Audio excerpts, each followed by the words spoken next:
Hello there. A little while ago I did a video about my SmithCorona Ultrasonic 350 Messenger Typewriter. It's a long model name. And I was using it as a printer with an IBM 5150. Now, the point of that video was just to demonstrate that there were typewriters that could be used as printers.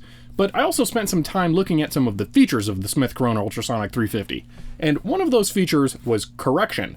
Now, as a typewriter collector, I have several typewriters that have the ability to correct text. But there were a lot of people who were fairly surprised that typewriters could do that. So today, I want to take a look at all of the different ways that you could do correction with typewriters. Now, I want to start with the newest methods that were available and work our way back to some of the older ones to see how the technology developed over time. So the first one I want to start with today is the Brother EP20. The EP20 was released in 1983 and is a very small portable typewriter, but its main feature for correction is the LCD on it. The EP20 has two main modes of operation. In one, it acts like a normal typewriter, printing the characters as you type them on the paper.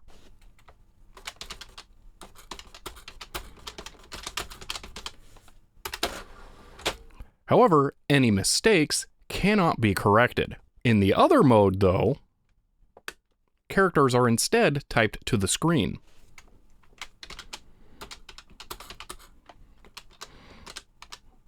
When a mistake is made, you can go up, delete the characters that are wrong, and then type in new ones. Now, as you fill the display, the characters at the end will then be printed to the paper.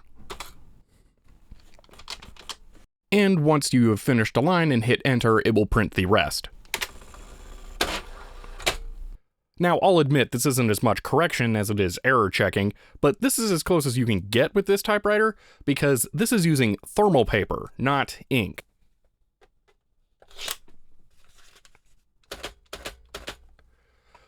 But I feel the LCD-based correction in typewriters is an important part of their history, as it would directly lead to word processors, which enjoyed a brief life before laptops just crushed them entirely. Next, let's move on to a typewriter that was actually introduced after the EP20. This is an IBM Personal Wheelwriter 2. The Personal Wheelwriter 2 does use correcting tape, but we're going to hold off focusing on that until the next typewriter.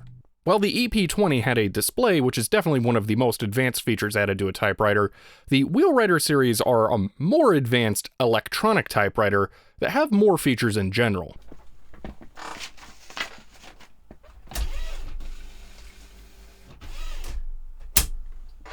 Unlike the EP20, which keeps characters in memory on the display before printing them to the paper, the Personal Wheelwriter 2 remembers every key you press and stores the entire line in memory.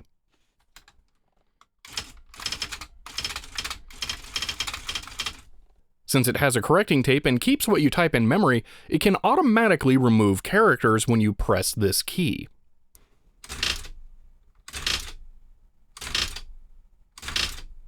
But this feature gets more advanced. Notice how it says word on the delete key?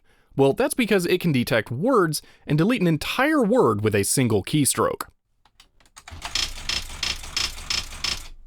If you added or missed a character when typing, you would end up having to remove large portions of the word anyway. So a full word delete is a nice time-saving feature. Now, this exact Personal Wheelwriter 2 was outfitted with the spell checking option as well. After you enable it by holding code and pressing spell, it will beep to let you know that it's active. Then, if you mistype a word, after you hit any whitespace key such as space or a punctuation mark, it will beep to let you know you've misspelled the word. It's also possible to add your own custom words to the dictionary, such as my username, which it will not beep on now. Oh, nope, if it does, then I can add it. Then type it again, and now it will not. So this is another pretty cool feature for a typewriter to have, even though it doesn't go back and correct the words for you, which if it has a memory of how the word should be spelled, it could try and guess, but the fuzzy matching logic would be a bit advanced for something like this, so I'm not too surprised. Next, let's take a closer look at that correcting tape with a 1973 IBM Correcting Selectric 2. Now, my example here of a correcting Selectric 2 is a bit rough, but it won't have any real problems that'll hold us back. It just has a bit of crowding and a lot of general wear on it. Correcting tape, or as it's also known, lift-off tape, is held on the carriage next to the ribbon. The way you use the correcting tape is after you make a mistake, press the delete key, which will backspace the carriage by 1 character, then press the character you need to delete.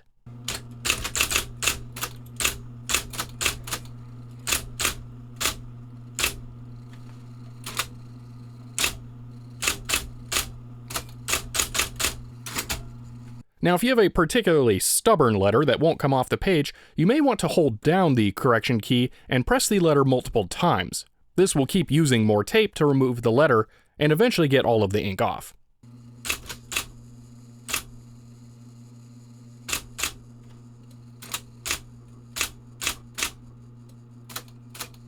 Now, this correction process happens very quickly, but let's see if we can catch it by slowing down some high frame rate footage.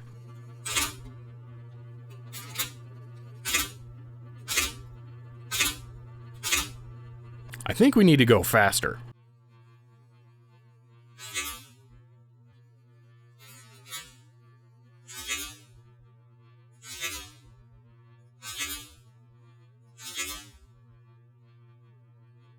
Let's go even faster.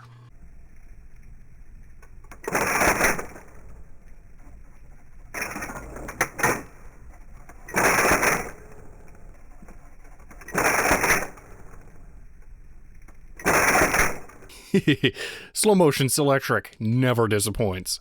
Now, I'd like to point out something about this that is different from the Personal Wheelwriter 2. While both of these use correcting tape, this one requires you to press the letter that you want to erase. You have to do this because it needs the full force of the typing element pressing the tape against the paper to remove the ink. The Personal Wheelwriter 2 remembers what key you pressed, so you don't need to go back and manually press that key again yourself. That's why the memory is such a good feature on those. These, you still have to remember the key and press it yourself. And if you're working quickly, you might mess that up. So that was a very nice evolution of correcting. Correcting tape was actually fairly common for typewriters. Many brands had their own version of it, but there was one thing that was unique between a lot of them. You would have to buy a special correcting ribbon to use with the correction tape. The ink on those ribbons wouldn't stick to the paper as much or go in as deeply, and you'd be able to lift it off much easier. That's different. Now, there's one more kind of self-correcting typewriter I want to show in this video, and originally I wasn't going to be able to. I had this video fully recorded, edited, and uploaded, and I was getting ready to release it, when the day that I had this video done, I actually found this. This is a SmithCorona Coronet Automatic 12. Now, unlike every single other typewriter I have, this one can use universal 2-inch spools. Now, there are a couple of different options available for those kinds of spools that mean that this typewriter can do something that none of my other ones can. Now, I was getting myself worked up to start editing and re-recording for this video again to tear apart the masterpiece that it was, and while I was getting ready to do that, I actually found yet another typewriter. This is a SmithCorona Galaxie Deluxe. Now, this is very similar to the Coronet Automatic 12, except this is a full manual typewriter. There are no wires or electricity.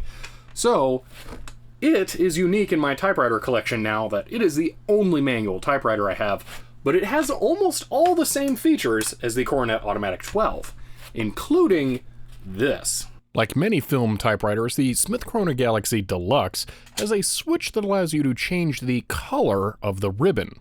But how exactly does this little switch here change the color of the ribbon? Well, actually, it doesn't. What it changes is the position on the ribbon that the hammers strike. Now, this doesn't make sense if you have a typical black spool ribbon like this. But a very common type of ribbon was a split color ribbon, usually black and red. The red was used for emphasis, but if there were two positions you could strike, that means you could put in a correcting tape instead of a second color. The correcting tape on the fabric ribbons is very different from something like the Wheelwriter correcting tape. The correcting tape on here is adhesive and removes the ink from the paper. The correcting tape on the universal spools is actually white ink that gets applied to the paper to cover up the mistake. What's great about this method of correcting is that any typewriter like this SmithCorona Galaxie Deluxe from the 60s that wasn't designed with correcting in mind can be used with these correcting spools as long as it has the position select switch. Okay, now let's go over how this works. To type normally, you'll want the position selector in the black position, as long as you have black on the top. You can put it on the other way, but then you'll have to reverse the switch. So as long as you have black on the top, you'll want the black position selected. Then any key you press, the ribbon will be raised up so that the hammer strikes the black ink. If you put it down to the other position, the same key would strike the white ink. So in order to correct a mistake, say I want to remove T, I'm going to backspace, switch down, then type T again, and the character is removed. I will then have to go back to black and then go back one more time.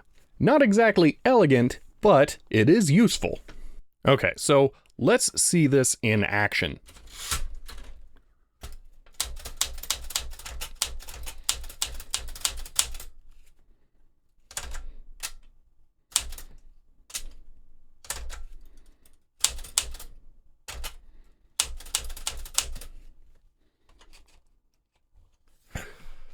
There we go. It's not the fastest method, but it works. You may have noticed that the white ink didn't fully cover the G on there, and that's because the hammers on this typewriter are very clogged with old ink. So the definition of the characters is not as pronounced because there's a lot of ink built up around them. When it's pressing up against the fabric ribbon, it's putting a little bit of pressure in places that it shouldn't, and the letters are making it a little bit foggy around there. Going through all the type bars on here and cleaning them should fix that problem. I find it odd that there weren't more typewriters designed with a split color correcting ribbon in mind. Almost all of the typewriters I've seen are like these, where it's black and red. However, I have seen at least one, like this Brother, where it is intended to use a split color correcting ribbon. So there were at least some designed like that. Well, that's pretty much it for this video. So the set changed in the background because I've actually completely reorganized my entire shooting area to make better use of this space. I mean, I don't think I ever showed this whole side of the shelf before, and I decorated it and such. And I'm just trying to make my life a little bit easier for filming here. So that's kind of the lack of videos recently as well. But it was well worthwhile, and I'm pretty much ready to go again. But I hope you guys enjoyed this look at all of the different ways of self-correcting built into typewriters, but that isn't the only way you can do it. There were several solutions for correcting typewriters yourself manually that would work with any typewriter, and we'll be exploring those in a future video. For now, I hope you enjoyed this, and I'll see you next time.